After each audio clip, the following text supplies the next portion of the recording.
a time of great turmoil and bloodshed. Juju Road was a battleground then. Lives were lost and the land itself absorbed the pain and suffering. It is said that a young slave named Juju met a tragic end here. He was a slave, enduring the hardships of his time. He was caught sleeping with the slave master's daughter. He was dragged out of the house and hung on a tree. His spirit, however, never left. Some say he was betrayed by his fellow slaves. Others say he was a victim of circumstance. Whatever the truth, Juju's soul remains tethered to the place of his death. He is a restless spirit seeking peace that eludes him. His presence is felt most strongly on moonless nights. A cold spot forms in the air. You might hear his mournful cries, a chilling reminder of the horrors that unfolded on this very ground. Travelers who dare to brave Juju Road at night return with terrifying tales. Some tell of seeing Juju himself, a shadowy figure standing by the roadside. His eyes glow with an eerie light. Others speak of hooded figures. They appear silently from the woods, their faces obscured by dark cloaks. They move with an unnatural grace, their eyes like burning embers in the darkness. People have reported their cars stalling for no reason. Electronics malfunction. The air crackles with static electricity. Some feel an overwhelming sense of dread, urging them to turn back. Animals sense it too. Dogs whimper and refuse to move. Birds fall silent. Even the insects seem to disappear. Juju Road at night is a place devoid of life, save for the spirits that haunt it. The most disturbing reports tell of a ritual. On certain nights, usually around the anniversary of Juju's death, flickering lights can be seen deep within the woods. These are not ordinary lights. They are torches held by the hooded figures. They move in a slow, deliberate pattern, their chanting echoing through the trees. The sound is guttural, ancient, chilling to the bone. No one knows the purpose of this ritual. Some believe they are trying to appease Juju's spirit. Others fear they are summoning something far more sinister. Whatever their purpose, the ritual is a terrifying reminder of the dark forces at play on Juju Road. It is said that witnessing the ritual brings nothing but misfortune. Those who have seen it often experience nightmares, illness, even accidents in the days that follow. The hooded figures and their torches are a harbinger of darkness, a warning to stay far away.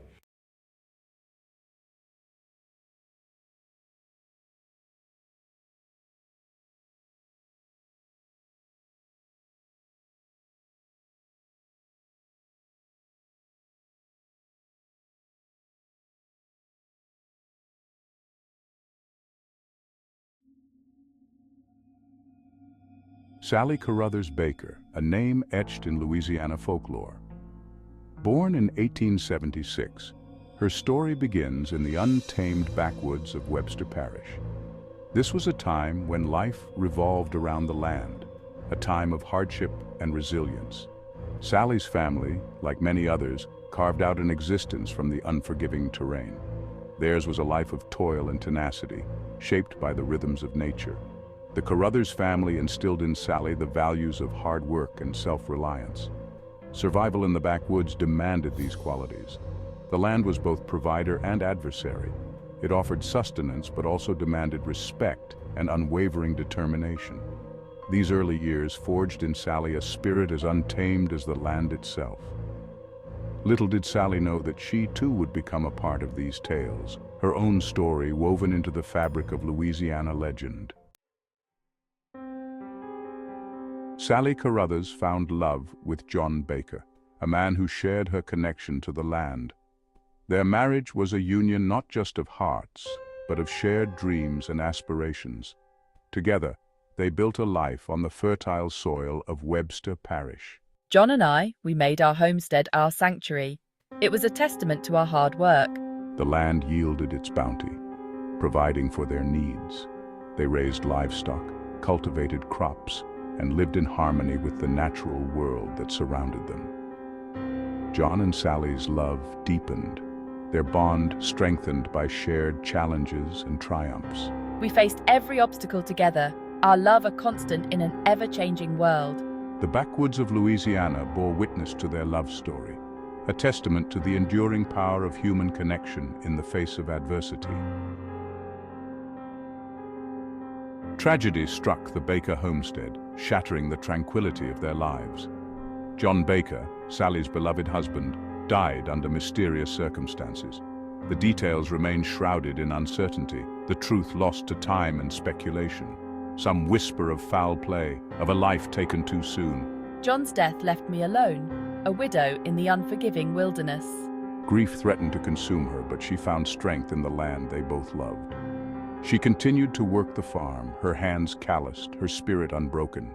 The whispers followed her, casting a shadow over her days. Was John's death a tragic accident or something more sinister? The tragedy of John's death marked a turning point in her life, setting in motion the events that would shape her legend.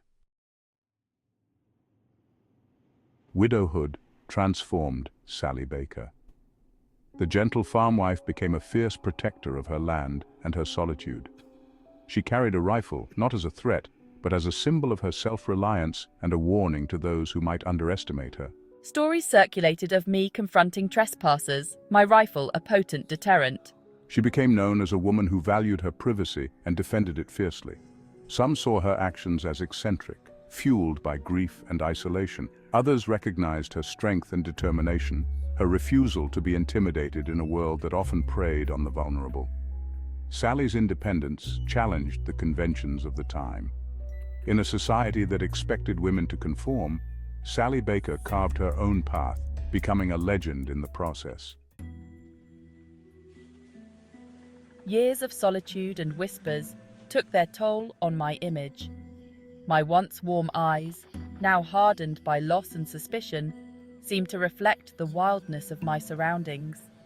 I became a recluse, my world shrinking to the boundaries of my land. The community, both fascinated and fearful, watched Sally's transformation. Stories of her eccentricities grew more exaggerated with each retelling. She was said to wander the woods at night, her rifle her only companion. Sally Baker, the grieving widow, became Sally Baker, the enigmatic witch of Bodcow Bayou.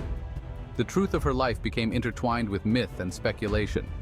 Was she a harmless eccentric or something more sinister? The answer, like the woman herself, remained an enigma, lost somewhere in the murky depths of the bayou. Progress, in the form of the Bodcow Flood Control Project, arrived in Webster Parish, forever altering the landscape and Sally's life. The government claimed her land, a casualty of the greater good. The loss of my land was a devastating blow. It was more than just property. It was my connection to the past, to my identity. The forced relocation stripped me of my independence, my self-reliance. The displacement of Sally Baker symbolized the changing times. The untamed wilderness was giving way to progress, tradition to modernity. The old ways were fading, and with them, the stories and legends that had defined a generation.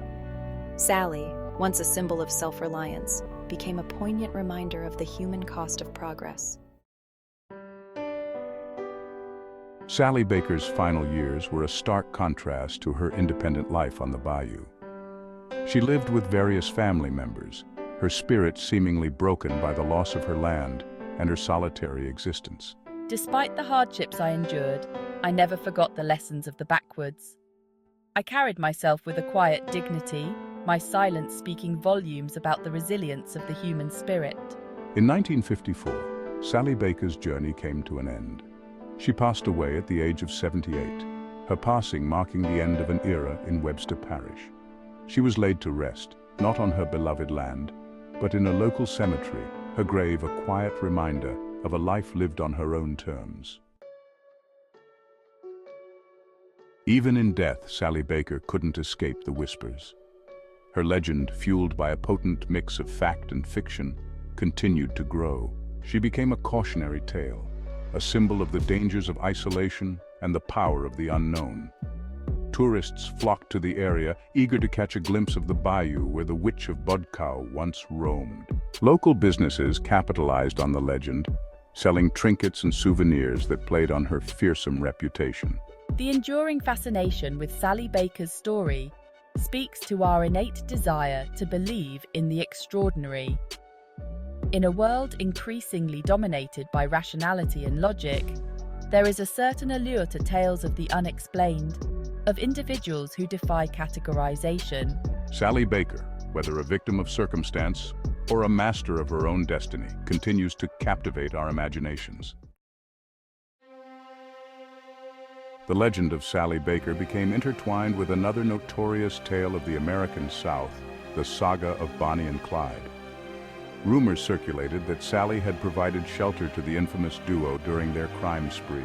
Some claimed she even offered them guidance, using her knowledge of the backwoods to help them evade the law. While no concrete evidence supports Sally's direct involvement with Bonnie and Clyde, the rumors persist. The timeline of their exploits coincides with Sally's time on the bayou, fueling speculation about a possible connection. The image of the Witch of Bodcow aiding the notorious outlaws adds another layer of intrigue to her already enigmatic persona. The association with Bonnie and Clyde, whether true or fabricated, cemented Sally Baker's place in Louisiana folklore. The lines between fact and fiction blurred, creating a narrative as captivating as it was controversial. I grew up in Napoleonville, and my family owns the home on Jefferson Street where I grew up as well. I'm interested in knowing who lived there in the years prior to us living there, and before it was made out to be the Council on Aging. When I was a teen, I saw something one night that still disturbs me till this day. This picture that I've uploaded appears to be a dog looking up at me as I'm on the sofa. This picture was taken 2 years ago. This was taken one night around 1999, I think it was Decadence Fest. In NOLA, creepy.